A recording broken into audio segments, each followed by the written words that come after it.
I just wanted to do a quick video on framing. I know I've done these before, but it's super important if you are wanting to either set your camera up to do all kinds of videos, whether it's long form like podcasts or for YouTube, or whether it's short form for reels or shorts. Um, it's important to have a think about where you are in the camera frame. So I'm going to show you a couple of examples in a sec of me sitting in the right position, which is kind of where I am now, and then me sitting in a couple of wrong positions, and then how that looks if we do want to use your landscape video for things like reels.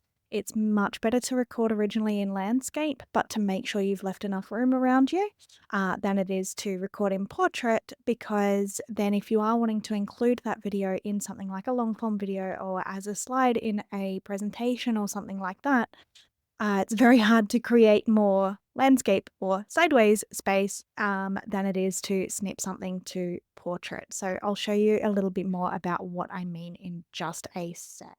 Right up close to the camera. You might find my audio is a little bit funny because I've had to push my microphone out of the way.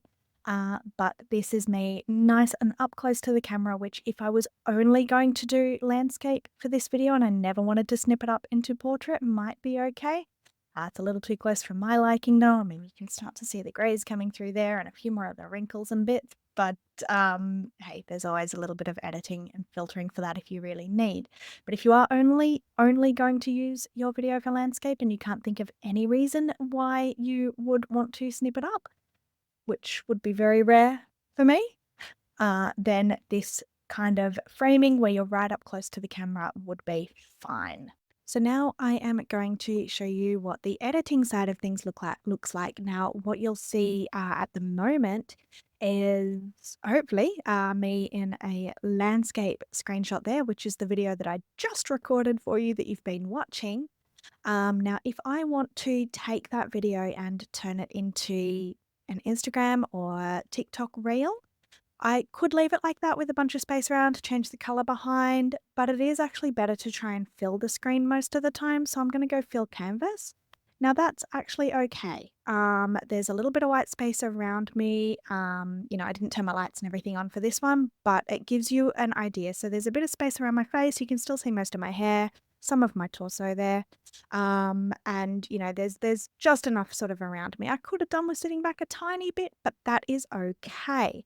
Now, if instead I wanted to use the second bit of footage where I moved up really close, I'll just change it back to landscape for a second. This one where I moved up really, really close and I try to do the same thing. Again, could leave it like this with a different background around it. But if I did want to fill the canvas, even if I center myself, it looks awkward.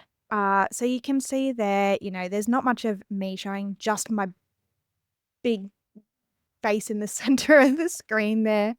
Some of my hair's even cut off. It's just not nicely framed, and it's a little bit too, this sounds almost cliche, but and a little bit funny, but it's almost a little bit too in your face. So whereas if I move back to here and I go fill canvas, that feels a bit more comfortable for the audience there rather than having somebody right up in their face like that.